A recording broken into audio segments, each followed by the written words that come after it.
오늘 오전 하나님 말씀은 요한복음 6장 27절부터 29절까지입니다.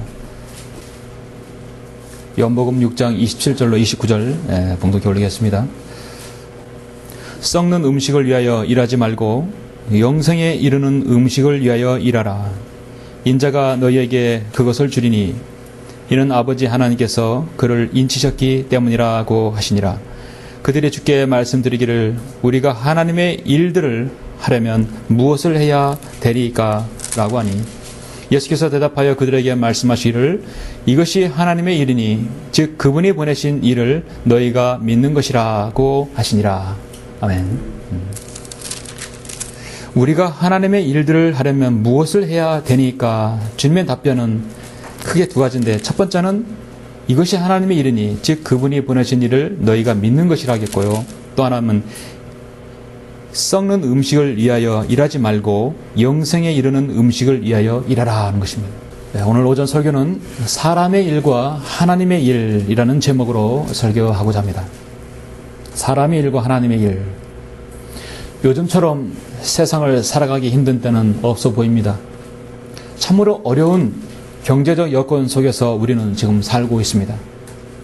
세상을 보느라면 온통 일, 먹는 것, 입는 것, 사는 것, 물가와 경제, 정치권에서도 화두도 늘 서민 경제, 민생 경제 그런 말들 뿐입니다. 먹고 살기 힘든 세상이죠. 사람은 일을 해야 먹고 살게 되어 있습니다. 생활인은 반드시 경제활동을 하게 되어 있죠. 노동은 참으로 정직합니다. 땀 흘린 대가를 받는 것은 참으로 정당한 권리를 받는 것입니다. 창세기 3장 이후에 노동일은 성경적인 것입니다. 땀 흘리고 수고한 후에야 먹을 수 있는 것이 그건 하나님께서 정해주신 이치입니다.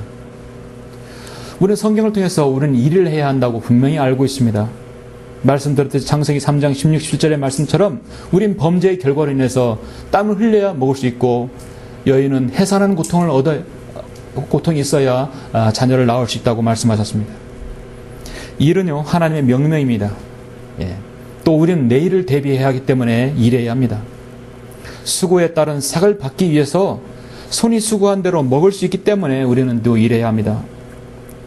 우리가 낙을 누리고 즐거움을 누리고 잠을 달게 잘 수 있고 빈궁한 자를 때로는 구제할 수 하기 위해서는 또한 우리는 일을 해야 합니다. 그럼 여자들은 일한다고 해서 성경을 거역하는 것인가? 그렇잖아요. 여자들의 가사일, 가정주부의 가사일은요 참으로 막노동 수준의 버금가는 일입니다. 참으로 월급으로 따지자면 어느 신문에서인가 200만 원 가까이 받아야 된다고 하고 저는 들었습니다. 자매들의 가사일도 중요한 노동 중에 하나죠. 지난 신문에 보니까 세계 최고의 직장 베스트 5에서 사내 직원들을 위해 복지 서비스에 대해서 나온 것을 읽었습니다.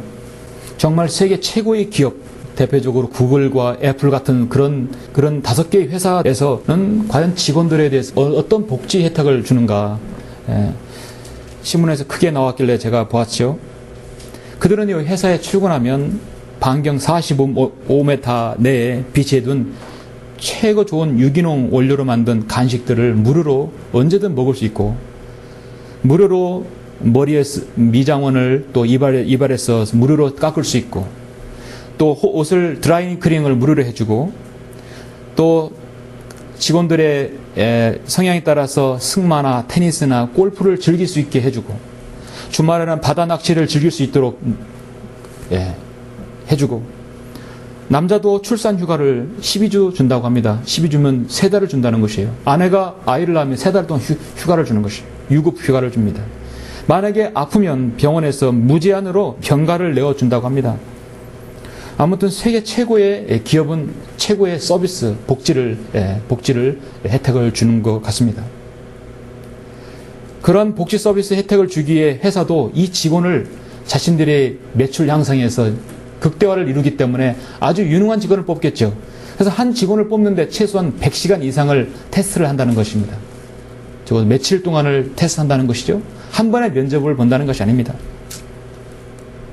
그들에게 시간을 들여서 낱낱이 평가한다고 합니다.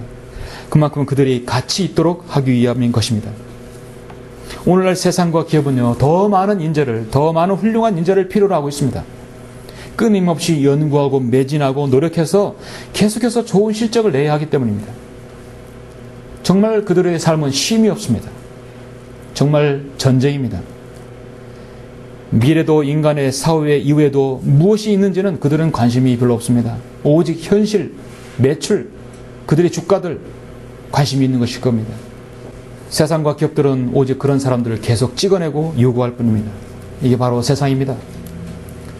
그런데 사실 한 인간이 이 땅에 태어나서 수많은 일들과 업적을 쌓았다 할지라도 그가 죽은 후에 언젠가는 그 일들을 평가받는 날들이 있다는 사실입니다. 그 평가하는 사람들은 그 사람 후손이 아니라 바로 전능하신 창조주 하나님이시라는 사실입니다. 여러분은 지금 사람의 일들을 하고 있습니까? 하나님의 일들을 하고 있습니까? 오늘 말씀 제목은 사람의 일과 하나님의 일입니다.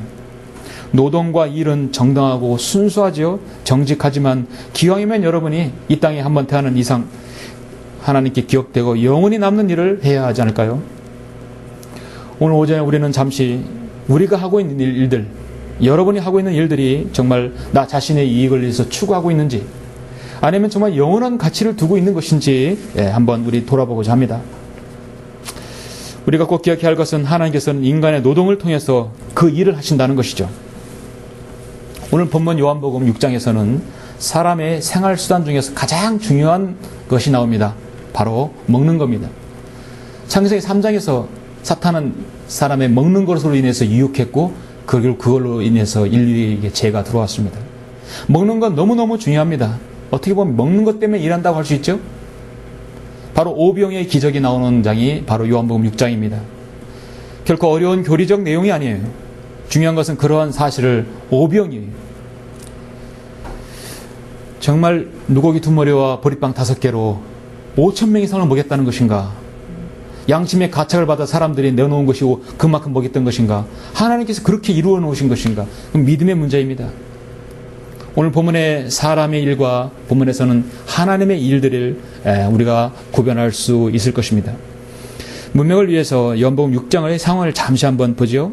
여러분 6장 1절 보시면 이런 일들 후에 예수께서는 티베라 바다인 갈릴리 바다로 건너가시더라. 티베라, 갈릴리, 게네사렛 같은 말이죠. 큰 무리가 그를 따라가니 이는 그들이 주께서 병자들에게 행하신 그의 이적들을 기적들을 보았기 때문이라. 그리하여 예수께서 산에 올라가셔서 제자들과 더불어 거기에서 앉으시더라. 유대인의 명절인 유월절이 가까웠더라. 예수께서 눈을 들어 큰 무리가 자기에게 오는 것을 보시고 빌립에게 말씀하시기를 우리가 어디서 이 사람들의 먹을 빵을 사겠느냐고 하시니 주께서 이렇게 말씀하시면 그를 시험하기 위함이라. 이는 주께서 하신 일을 친히 알고 계심이더라. 빌립이 주께 말하기를 각자가 조금씩 먹는다 해도 200다니엘을 넣지 빵으로도 부족하니이다 라고 하니 제자 중 한 사람이 시몬 베드로의 형제 안드레가 주께 말씀드리기를 안드레는 늘 소개하는 일은 참 잘해요. 베드로를 데려오고 소개하는 일을 잘합니다. 여기 한 소년이 보리빵 5덩어리와 작은 물고기 2마리를 가지고 왔나이다. 그러나 이것들이 이처럼 많은 사람에게 얼마나 되겠나이까? 모든 제자들이 아직까지 믿음이 없어요. 그렇게 주님께서 이적과 기적들을 보이심에도 이것들로 먹을 수 있다는 사실을 아직 모르고 있습니다.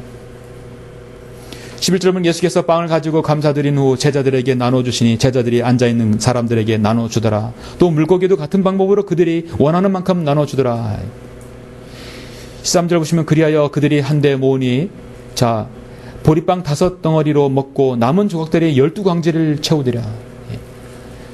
얼마나 많은 사람들이 배불리 먹었습니까? 그리고 남은 광줄이 12광줄입니다. 그때 예수께서 행하신 기적을 본 사람들이 이분은 참으로 세상에 오셔야 할 그 선지자시라. 일단 그들은 배가 부르면 사실 못할 말은 없죠. 다 잘 알겠는데 칭찬은 나오게 되어 있습니다. 자, 이 틈을 그들은 이 기세를 여세를 몰아서 예수님을 아예 왕으로 추대하자는 것입니다. 주님은 그들의 심정을 알았어요. 그러나 아직 주님께서 왕으로 높임받기는 아직 주님의 때가 아닙니다. 15절 그러므로 예수께서는 그들이 와서 자기를 억지로 데려다가 왕으로 세울 줄 아시고 혼자서 다시 산으로 가시니라. 주님은 기도로 하러 가신 것입니다. 저녁 때가 되어 제자들이 바다로 내려가서 배를 타고 카퍼나움을 향하여 바다를 건너가는데 날이 이미 어두워졌으나 예수께서는 아직 그들에게로 오시지 아니하더라. 자, 지금 이제 이 오병이의 기적은 벳세다에 해한 외딴 곳입니다. 외딴 곳에서 다 먹고 배사도로 강가로 바닷가로 와서 지금 건너편 카퍼나움으로 가는 도중이에요.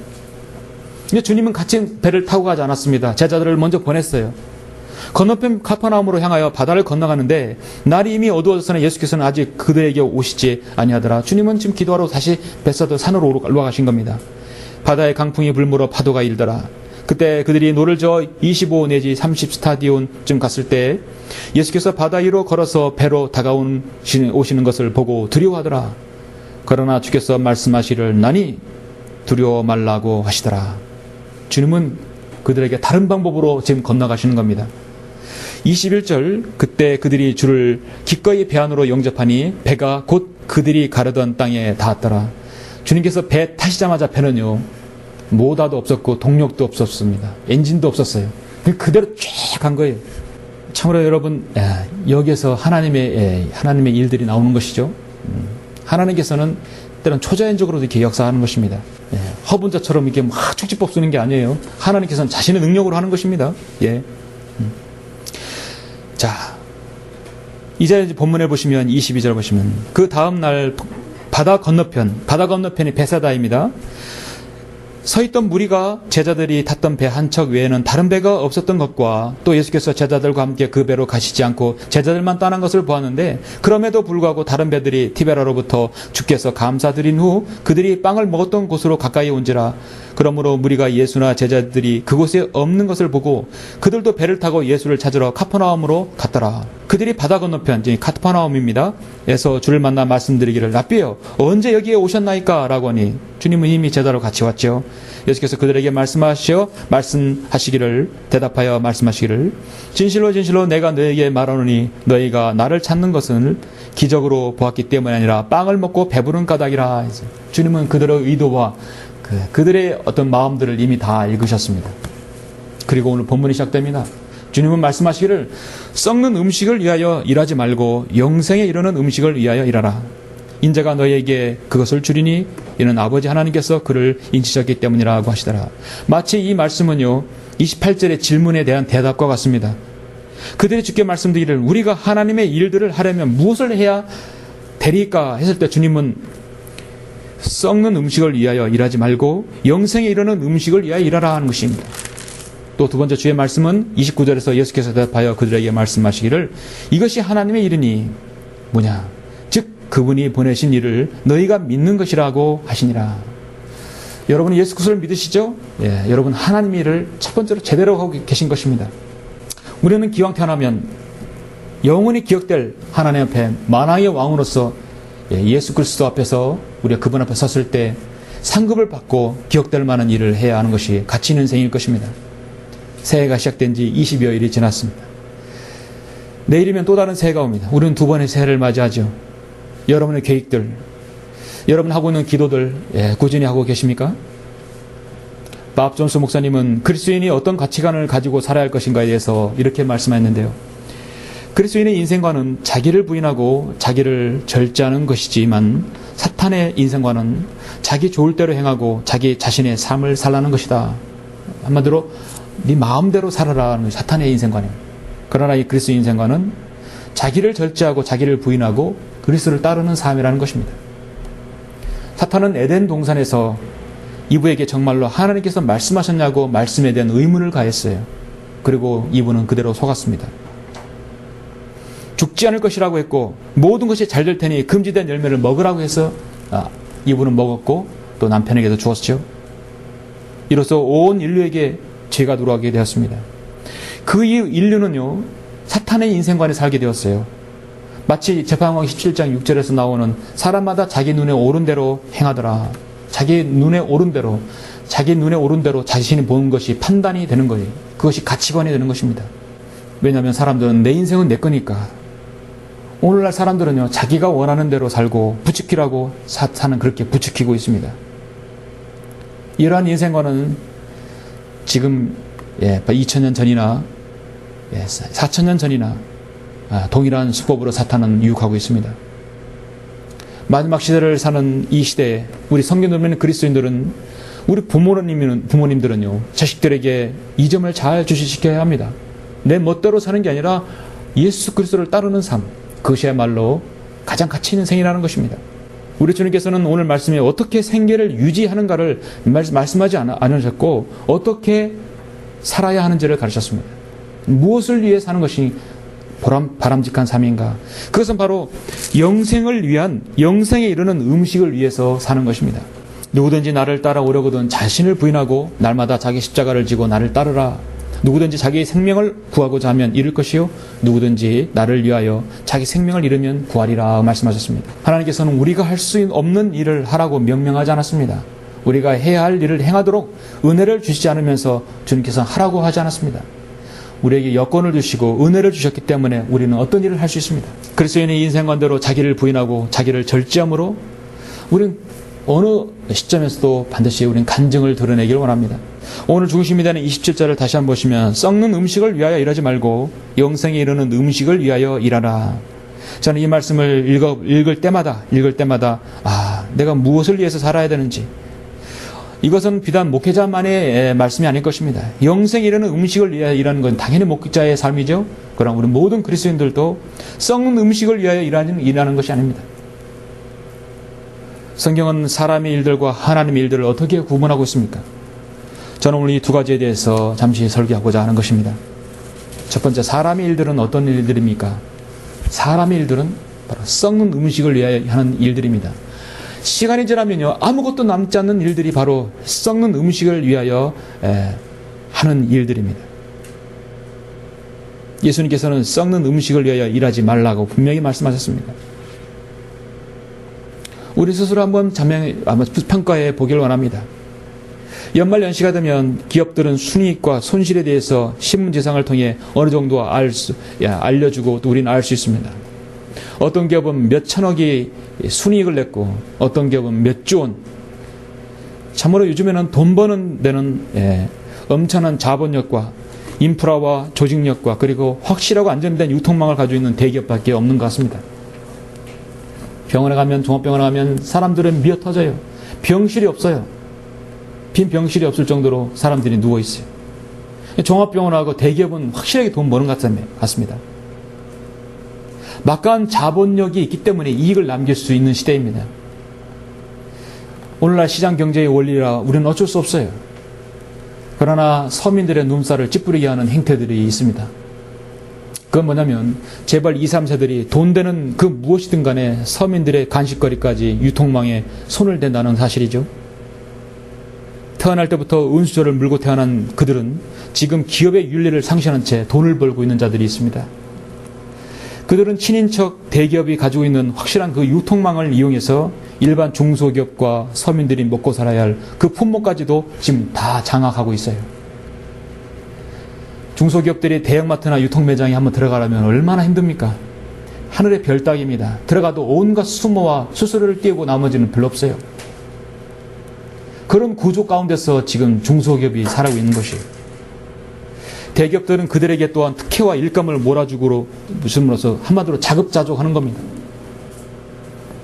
예를 들어서 수입 자동차와 패션과 자파 브랜드, 특히 옷과 이런 패션 그 자동차들은 수입들은요 거의 모든 영역에서 사실 대기업 2, 3세들이 다 지고 있어요. 그러니까 100%입니다. 특히 외국 명품점이라면 세계 어느 나라보다 가장 잘 팔린다는 우리나라에서 폭리를 취하는 것이 우리나라 대기업입니다. 비쌀수록 잘 팔리는 곳이 한국의 명품점입니다. 지금은 이제 커피집, 라면과 도너츠, 빵, 아이스크림, 물티슈, 동네 간식까지, 심지어 오뎅까지 대기업이 팔고 있어요. 저는 대형마트 매장에서 냄새 풍기며 떡볶이, 오뎅 파는 것은 정말 저는 기업 윤리에서 이해가 안 가는 내용입니다. 정말 대기업 2, 3사들은요 땅 짓고 헤엄치기식으로 돈을 벌고 있습니다. 자, 내 돈 가지고 내가 하겠다는 데는 당신이 무슨 상관이냐 하겠지만 제가 말씀드리고 싶은 것은 뭐냐면 거듭나지 못한 사람이 그 무엇을 하더라도 돈을 많이 벌고 하더라도 결국은 그들은 썩는 음식을 위하여 일한다는 것입니다. 이 땅에서 고작 50년, 60년을 잘 살기 위해서 아둥바둥 하는 것입니다. 결국 주님께서 오시면 다 타버립니다. 남아있어도 그건 적그리스도가 될 것이, 그거 다 차지할 것입니다. 누가복음 21장에서 이 땅에 앞으로 무슨 일이 일어날 것인가를 생각하면 사람들의 마음은 두려움으로 인하여 실신할 것이라 했어요. 앞으로 대환란이 정말 일어난다고 한다면 두 다리가 떨리고 실신할 것이라 하겠습니다. 그러나 고린도후서 5장 1절에서 우리가 아는 것은 만일 땅에 있는 우리의 장막집이 무너지면 하나님께서 지으신 큰 집, 즉 손으로 짓지 아니한 하늘들에 있는 영원한 집이 있다는 것이라. 우리는 그 집으로 가는 것이에요. 사람의 일을 그 사람 안에 있는 사람의 영이 아니면 누가 알리요? 이와 같이 하나님의 일도 하나님의 영이 아니면 아무도 모른다겠죠? 자신이 거듭난 것은요, 여러분 자신이 압니다. 마귀가 알고 하나님이 압니다. 그럼 내가 하고 있는 일들이 하나님의 일인지, 썩는 음식을 위해서 하는 일인지, 영생 이르는 음식을 위해서 하는 일인지 여러분 자신이 아실 것입니다. 윌리엄 캐리는 나는 예수 그리스도의 복음을 전파하기 위해서 그 비용을 충당하기 위해서 구두수선을 하고 있다 그랬어요. 나는 하나님의 복음을 위해서 이 진리를 전파하기 위해서 이 위대하신 하나님의 이 과업들을 수행하기 위해서 나는 무엇을 하고 있습니다. 그 어떤 것을 하더라도 그 직업에는 귀천이 없습니다. 하수구에서 청소를 해도, 은행에서 일을 해도, 넥타이를 메고 일을 해도, 그 어떤 일을 하더라도 우리 그리스도인은요, 귀천이 없어요. 이 일을 통해서 내가 복음 전파해서 그 비용을 충당하기 위해서 한다고 한다면 그 어떤 일이든 여러분 다 할 수 있는 것입니다. 데살로니가후서 3장 10절에서 우리가 너희와 함께 있을 때에도 너희에게 명하기를 누구든지 일하기 싫어하거든 먹지도 말라 했어요. 저는 일을 하지 않고 교회로부터 무조건 뭐를 요구하는 것은 저는 그런 건 받아들일 수 없습니다. 교회가 마냥 구제하고 그런 곳이라 해서 왔다 오면 착각이죠. 우리가 무엇을 하더라도 어떤 직장을 다녀도 귀천이 없습니다. 그리스도인은 직업이 귀천을 따지지 않습니다. 어떤 일을 하더라도 우리는 간증을 남겨야 합니다. 잠시 여러분 고린도전 3장 9절 보시겠습니까? 3장 9절 15절 보시면 우리는 하나님과 함께 일하는 동역자들이라. 너희는 하나님의 경작지요 하나님의 건축물이라. 내게 주신 하나님의 은혜에 따라 내가 현명한 건축가와 같이 기초를 닦았더니 다른 사람이 그 위에 지으니라. 그러나 각 사람은 그 위에다가 어떻게 지을지를 주의해야 할 것이라. 자, 우리는 주의해야 합니다. 이 닦아놓은 기초 위에 아무도 다른 기초를 놓을 수 없나니 이 기초는 예수 그리스도시니라. 이제 누구든지 이 기초 위에 금이나 은이나 보석이나 나무나 집이나 그루터기로 지으면 각 사람의 일한 것이 나타나게 되리니 그날이 그것을 밝힐 것이라. 이는 그것이 불로써 드러나고 또 그 불은 각 사람의 일한 것이 어떤 종류인지를 시험할 것이기 때문이라. 만일 어떤 사람이 일한 것이 세운 그대로 있으면 그는 상을 받을 것이요 만일 어떤 사람이 일한 것이 불타버리면 그는 손해를 당하리라. 그러나 그 자신은 구원을 받게 되지만 불에 의해서인 것처럼 그렇게 되리라. 우리가 구원받은 이후에 여러분 이 땅에 사는 모든 일들 하나님께서 반드시 불을 지나가게 해서 통과하게 할 것입니다. 여러분 나무나 집이나 그루터기는 얼마나 잘 타겠습니까? 우리의 일한 것들에 대해 그렇게 되면 우리는 하늘나라에서 받을 상급이 없겠죠? 주님의 재림을 기다리지도 않았으면 그는 의의 멸류관도 받을 수 없을 것입니다. 우리는 의의 멸류관 받을 수 있고 자랑의 멸류관 받을 수 있고 썩지 않은 멸류관을 받을 수 있습니다.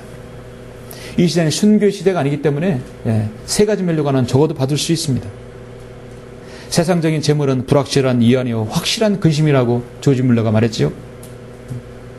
물질은요 잠깐 우리에게 편의를 제공할 수 있을지 몰라도 절대로 우리에게 영원한 안식과 안위와 힘을 줄 수 없습니다. 물질 혹시 나에게 주고 재능이 있다고 한다면 그것은 내가 이 하나님의 사역에 쓰여진다면 대단히 하나님께서 그건 잘 쓰시는 것입니다. 주님께 칭찬하시는 일이죠.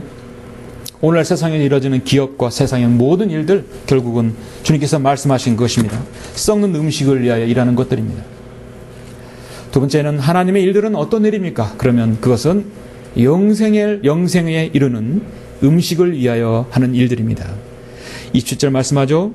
썩는 음식을 위하여 일하지 말고 영생에 이르는 음식을 위하여 일하라. 영생에 이르는 음식을 위하여 일하라. 인자가 너에게 그것을 주리니 여러분에게 다 준 적이 있습니다. 이는 아버지 하나님께서 그를 인치셨기 때문이라. 여러분은 영생에 이르는 음식을 위하여 일할 수 있습니까? 여러분 그 자본을 다 주셨어요. 바로 여러분에게 다 예수 그리스도의 복음을 주셨죠. 하나님의 바로 말씀을 주셨죠. 다 자본을 주셨습니다. 오늘날 교회라는 이름 붙여진 곳에서 일명 하나님의 일, 하나님의 일은 말이 얼마나 남발됩니까?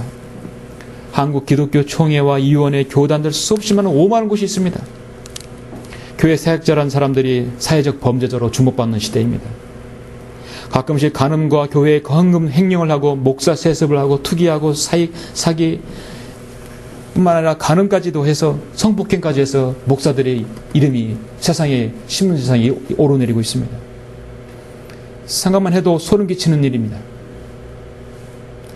그들은 하나님의 이름을 팔아먹고 있는 사람들이 오늘날 싹군 목자들이 허다합니다. 진리를 위해서 복음을 위해서 사는 사람들이 아닙니다. 썩는 음식을 위해 일하는 목사들이 얼마나 많습니까?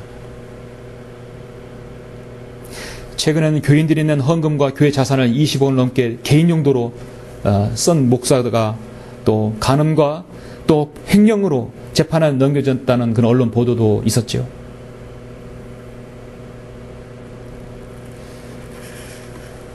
동일 직종으로서 가장 많은 범죄로 드러나는 것 중에 하나가 바로 목사라는 것도 그런 통계가 있습니다. 그만큼 기본적인 도덕성도 없는 사역자들이 교회 일선에 있는 것이죠. 왜냐하면 그들은 마치 공장에서 찍어내는 제품과 같은 것입니다. 신학교를 나오면 전도사, 강도사, 목사 딱딱 찍어내는 것이에요. 하나님께 디바인 콜링을 받지 않은 사람들입니다. 오늘 성경은 영생에 이르는 음식을 위하여 일해야 하는 것입니다. 그리고 29절에서 뭐라고 했냐면 이것이 하나님의 일인데 즉 그분이 보내신 일을 너희가 믿는 것이라. 자신이 믿어야 다른 사람에게 전할 수 있겠죠. 인간에게 있어서 하나님의 일들 가운데 가장 중요한 일은 바로 그분을 보내신 예수 그리스도를 믿는 것입니다.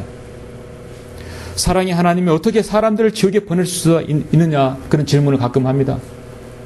사랑의 하나님께서 어떻게 그 무서운 지옥에 보내서 고통받게 하느냐? 그럼 역으로 따진다면 공의로우신 하나님, 정의로우신 하나님, 죄를 미워하신 하나님께서 어떻게 죄인을 하늘나라에 보낼 수 있겠습니까? 그건 있을 수가 없는 일이에요. 하박국 1장에서는 주께서는 정결한 눈을 가지셨기에 악을 참아 보지 못하시며 죄악을 볼 수도 없는 분이라겠어요. 그럼 하나님께서 죄인을 어떻게 하늘나라에 들어보낼 수 있는 것이에요. 이 지옥교는 신성한 곳이고 진리와 믿음과 진리의 기둥이 터전입니다. 구원받지 않은 가짜 그리스도인 이단교를 가지고 둔 이 문을 들어올 수 없어요. 아들을 믿는 자는 영생을 가졌고 그 아들을 믿지 않는 자는 생명을 보지 못하고 오히려 하나님의 진노가 그 사람 위에 머물러 있다고 했습니다. 인간을 만드신 전능하시고 무한하신 하나님께서는 인간에게 자신의 아들을 주셔서 구주가 되게 하셨다면 하나님께서 주시는 영원한 생명이라는 선물도 받을 수 있는 것입니다. 성경은 세상도 세상에 있는 것들도 사랑하지 말라. 누구든지 세상을 사랑하면 아버지를 사랑함이 그 안에 있지 아니하니 분명히 말씀합니다. 우리는 세상의 일과 하나님의 일을 분명히 구별할 수 있습니다. 이 일을 위하여 우리가 부름받았지 않았습니까? 요한복음 6장에서 그 뒤에 보시면 3절 보시면 이는 하나님의 빵은 하늘에서 내려와 세상에 생명을 주는 분이기 때문이라. 우리가 주님은 나는 세상의 빵이라 했어요. 나는 하나님의 빵이라 했습니다. 자, 우리가 예수 그리스도를 믿으면 그 생명의 빵을 먹는 것이에요. 생명의 빵이라 했어요. 35절 보면 예수께서 그들에게 말씀하시기를 내가 생명의 빵이니라. 내게 오는 자는 결코 배고프지 아니하며 또 나를 믿는 자는 어느 때나 결코 목마르지 아니하리라 했습니다. 생명수를 마셨기 때문이죠. 38절 보면 이는 내가 하늘에서 내려온 것은 내 자신의 뜻을 행하려는 것이 아니요 나를 보내신 분의 뜻을 행하려는 것임이라. 이것이 나를 보내신 아버지의 뜻이니 즉 그분께서 내게 주신 모든 사람을 하나도 잃지 않고 마지막 날에 다시 살리는 것이라. 또 이것이 나를 보내신 분의 뜻이니 아들을 보고 그를 믿는 사람은 누구나 영생을 얻게 하는 것이라. 그리고 내가 그를 마지막 날에 살리리라 했습니다. 예수님께서 공생에 사역하실 당시 이스라엘 백성은 그분을 주님을 보고 믿는 자는 그 즉시 구원받는 것입니다. 우리는 보지 않았지만 이 사실을 믿음으로 구원받았죠. 누가 더 복된 사람들입니까? 누가 더 믿음이 있는 사람들입니까? 누가 더 하나님의 일을 할 수 있는 사람들입니까? 우리는 그분이 보내신 일을 너희가 믿는 것이라 우리는 믿었어요. 그리고 영생에 이르는 음식을 위하여 일할 수 있는 사람들입니다. 올해는 여러 가지로 아마 세상이 시끄러운 해가 될 것 같아요. 벌써부터 시끄러운 기미가 보입니다. 많은 선거들도 있고 많은 종교 행사들 또 뭐 스포츠 행사들 아주 가득합니다. 시끄러운 한 해가 될 것이라고 생각합니다. 뿐만 아니라 지금 2012년 12월 21일에 올해 12월 20일 지구의 종말이 온다는 일명 마야 종말론, 마야 문명의 종말론이 이제 얼마 남지 않았어요. 1년 전에, 그러니까 그러니까 올해 12년 12월 20일 날 인류의 종말이 온다고 마야 문명에서 이제 예언을 했는데 딱 1년 전에 작년 12월 21일에는 멕시코에서 남부 치아파스주에서 종말 시계를 만들었는데 그때부터 카운트다운 1년을 만들었어요. 그러니까 지금 시계가 탁탁 돌아가고 있는데 딱 1년짜리 시계예요. 올해 12월 20일에는 시계가 멈춥니다. 그럼 그거 어쩌다는 것입니까? 그럼 그것도 대비를 해야 될 거 아니에요. 정말 인류가 1년밖에 남지 않았으면 무언가 좀 대비책을 세워야 되지 않습니까? 만약에 그런 일이 일어나지 않을지라도 거기에 대한 대책도 세워야 되고 그런 일이 일어난다고 해도 대책을 세워야 될 것이에요. AD 300년부터 900년까지의 고도로 발달했던 과학과 또 천문학이 발달했던 마야 제국이 갑자기 사라졌는데 그들의 달력은 2012년 12월 21일밖에 나와 있지 않습니다. 저도 그 책을 봤는데 그렇게 나와 있지 않아요. 지금까지 그들의 달력은 틀린 적이 없었다고 합니다. 사람들은 그래서 거기에 신빙성을 가지고 있는 것이에요. 작년에도 미국의 헤럴드 캠핑이 2011년 5월 20일에 지구의 종말이 온다고 했다가 해피뉴이가 끝났었습니다. 올해는 2012년 12월 20일이 지구의 종말로 다가온다고 국가적으로 그런 시계를 만들어서 지금 외화벌이를 하고 있습니다. 과거 우리나라는 도방교회 1965년 8월 15일 날 인류 종말이 온다고 해서 거짓말로 끝났죠. 신천지 장막성전 이만희도요 1969년 11월 1일 날 중국 종말이 온다고 했어서 거짓말로 냈죠. 하나님의 교회 안상인 증인에도 1988년에도 온다고 해서 거짓말했고 영생교도 마찬가지고 1990년 오대영 사건 1987년 8월 그리고 그 이름도 유명한 이장님 1992년 10월 며칠이었죠? 휴거소동이 일어났고요. 시한부 종말론은요 인간이 삶의 끝에 하단 공포를 이용하는 거예요. 그걸 악용해서 가정스러운 그 마귀의 유혹을 뻗치는 겁니다. 돈을 요구하고. 인류의 종말이 왔는데 그들은 왜 돈이 필요할까요? 불안한 그들의 심리를 이용해서 탈출구를 찾게 해주는 것입니다. 시한부 종말론입니다. 성경은 마태복음 24장 36절에서 그러나 그 날과 시간에 관해서는 아무도 모른다고 했습니다. 심지어는 하늘의 천사들도 모르고 오직 나의 아버지만 아시느니라 했습니다. 그리스도인은 인류의 역사가 성경에 기록된 대로 이루어질 것을 알기에 삶의 끝에 대한 공포가 없습니다. 내일 아니면 오늘 밤이라도 우리는 공포가 없어요. 우리는 그런 시한부 종말론에 휘말리지 않습니다. 성경을 바로 아니까요. 그렇죠? 정말 여러분 자유로운 사람들입니다. 우리는 1년이 남았는지 2년이 남았는지 우리는 올 봄인지 우리는 알 수 없어요. 다만 성경적 종말론을 가리려고 마귀의 거짓이 난무한 것을 보면 역시 지금 재림의 때가 가까이 온 것은 분명합니다. 세상은 주님의 재림에 관심이 없지만 주님의 종말 시기에는 이미 정각을 가리킨다고 지금 이렇게 소동을 벌입니다. 여러분은 준비되어 있습니까? 여러분은 주님께서 공중재림하시면 대환란을 피해서 즉각적으로 올라갈 것을 확신하십니까? 주 예수 그리스도를 믿으라 그리하면 너와 내 집안이 구원을 받으리라 성경은 말씀합니다. 여러분은 죽음의 공포가 있어서는 안 될 것입니다. 내일 아니 오늘 밤이라도 주님께서 공중재림하시면 우리가 확신이 있어야 합니다. 혹시 죽어도 우리는 부활할 것을 믿고 살아있으면 휴거되는 것을 우리가 믿는 것입니다.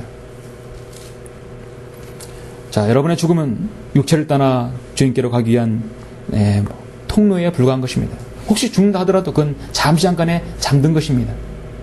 영혼을 향한 그 통로에 불과합니다. 그리고 다시 살 것입니다. 오전에 성경 공부했듯이 우리는 다시 살 것입니다. 이것이 바로 영생에 이르는 음식을 위해 하나님의 일을 한다는 것은 바로 이 우리 그리스도인만이 이 일을 대비하고 이 일을 가르치고 이 일을 위해서 사람들에게 소망을 주는 것입니다. 이것이 바로 하나님의 일인 것입니다. 제 아무리 많은 대기업들이 전 재산을 반을 준다 해도, 아니 전부 준다 해도 이 우리가 가지고 있는 소망과 확신을 살 수가 없어요. 살 수 없습니다. 내일 지구가 멸망한다 해도 한 그루의 사과나무를 심겠다는 낭만주의자들이나, 내일 지구가 멸망했는데도 오늘 돈을 벌겠다는 무력주의자들이나, 정말로는 비유라며 인생을 긍정적으로 바라보는, 아주 긍정적으로 바라보는 오늘날 배기업 목사들이나 마찬가지, 그들은 다 하나님의 일들을 하고 있는 사람들입니다. 결론적으로 이제 곧 있으면 사람의 일들과 하나님의 일들을 확연히 구분지어지는 날이 올 것입니다. 그날이 반드시 옵니다. 주님께서 여러분을 부르시면 우리는 더 이상 거리에서, 골목에서, 광장에서, 사무실에서, 업체에서, 그 어디서든 복음을 외치는 하나님의 일들을 할 수가 없습니다. 그런 시대가 올 것이라고 우리는 반드시 옵니다. 그걸 예견하고 말하고 전파하는 사람들이 진짜 똑똑하고 현명한 사람들이에요. 지금 시대를 보면은요, 이미 세상은 지식 기반의 경제 사회가 점점 발전함에 따라서 우리 사회는 물리학과 화학과 수학, 또 심지어 경영학까지, 그 모든 그 기초 그 학문들, 인문과 사회, 생명과학, 특히 의학과 공학들이 하나로 융합이 됩니다. 기초 과학 학문들이 융합이 돼요. 그 학문 융합이 이루어집니다. 뿐만 아니라 중요한 것은 앞으로 가장 가까워맞는 것은 차세대 기술인 융합기술이에요. 기초과학 학문도 융합되지만 진짜 첨단 과학들이 융합되는 시대입니다. 차세대 융합기술이에요. IT와 BT, NT, 즉 나노 융합, 바이오 융합, IT 융합, 자동차와 로봇, 분자의학, 바이오 제약, 한마디로 첨단 고부가가치 산업기술이 하나로 지금 융합되는 시대입니다. 그래서 우리나라도 지금 이미 2009년도부터 융합과학기술을, 차세대 신기술 개발을 펼침으로써 지금 전문 인력들을 계속 양성하고 있어요. 그 대표적인 기관이 바로 서울대 융합기술과학원이, 서울대 의사 출신이며 벤처기업 신화를 일군 안 교수가 거의 과학 원장이죠.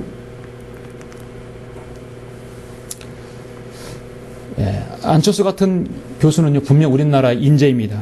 국가적 인재임이 분명합니다.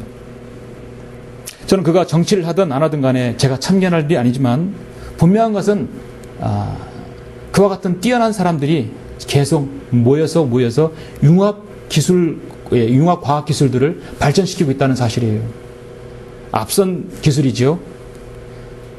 한마디로 이건 쉽게 말하면 적그리스도를 예비하는 전초 기술을 만드는 사람이라고 저는 보는 것입니다. 그리고 최근 제가 인터넷 강의를 들었는데, 그 인터넷 강의를 들으면 지금은 융합의 시대라, 과학 융합의 시대라고 말하고 있는 걸 제가 들었습니다. 그 융합이란 말은 컨버전스거든요. 성경에서는 컨퓨전이라고 해요. 컨퓨전. 바로 융합과 혼란이라는 뜻입니다. 여러 가지 기술과 성능이 하나로 융합되는, 합쳐지는 것이에요. 구글이란 기업이 모토로라를 인수한 것은요, 소프트웨어와 하드웨어가 하나로 되는 회사만이 살아남다는 얘기를 보여주고 있는 것입니다. 그래서 애플에서도 계속해서 모델을 계속 내놓는 것이에요. 융합기술의 결정체입니다. 앞으로는 여러분이 스마트폰을 통해서 어디 여러분이 설치하는 CCTV를 다 볼 수 있는 시대가 곧 돌아올 것입니다. 융합과학의 결정체입니다. 세상은 종교가 지금 융합됐죠? 에큐메니칼리 모여지고 있어요. 정치와 경제가, 세계 경제가 융합되고 있습니다. 거기에 첨단 기술들이 융합되고 있어요. 하나로 뭉쳐지는 것이 바로 적그리스도가 요구하는 것입니다. 여러분은 이런 흐름을 직감해야 합니다. 이전 경영도 거기서 심리학이 되고 사회학도 그 종교가 들어간 것이에요. 이것이 바로 이 땅에 있는 세상 사람들이 하는 일들입니다. 결국 썩은 음식을 위한 일들에 불과한 것입니다. 성경은 그렇게 말씀하고 있어요. 썩는 음식을 위하여 일하지 말고 영생에 이르는 음식을 위하여 일하라. 여러분은 이제 올라갈 사람들입니다. 결코 썩는 이런 일들에 관여할 사람들이 아니에요. 그들의 정치를 하든 뭐든 우리는 신경 쓸 필요 없어요. 우리가 해야 할 일은 하나님의 일입니다. 바로 이것이 하나님의 일이니 즉 그분이 보내신 일을 너희가 믿는 것이라 성경은 말씀하고 있습니다. 제 스승이 이소호 목사님께서는 진리와 무관한 것은 하나님의 일이 아니다. 늘 그렇게 가르쳤어요. 하나님의 일을 사람의 일처럼 하는 사람과 사람의 일을 하나님 일처럼 하는 사람은 어리석은 자다라고 분명히 말하고 있습니다. 이런 연으로 너희가 세금도 내는 것이니 이는 그들이 하나님의 일꾼으로서 바로 그 일에 전념하게 하려 함이니라 했습니다. 우리는 하나님의 일꾼입니다. 또 그리스도의 복음 안에서 우리 모두가 동역자인 것입니다. 우리는 하나님의 일을 함으로써 하나님의 철저한 보호와 인도를 받아야 되겠죠. 하나님 곧 우리 주 예수 그리스도의 아버지를 송축하리로다. 그분은 그의 풍성하신 자비하심으로 자비하심을 따라 죽은 자들로부터 예수 그리스도의 부활로 인하여 우리를 거듭나게 하사 산 소망을 갖게 하셨으며 너희를 위하여 하늘에 썩지 않고 더럽지 않고 쇠잔하지 않는 유업을 간직히 해주셨으니 너희는 마지막 때에 나타내려고 예비하신 구원을 얻기 위하여 믿음으로 말미암아 하나님의 능력으로 보호받고 있느니라. 베드로전서 1장 3절 4절 5절 말씀입니다. 여러분은 바로 그 하나님의 능력으로 보호받으면서 하나님 일을 할 수 있는 것입니다. 그것이 바로 여러분에게 영원한 가치를 두고 있는 일인 것입니다. 여러분 그러한 일 하나님을 하시길 간절히 원합니다. 기도하시겠습니다.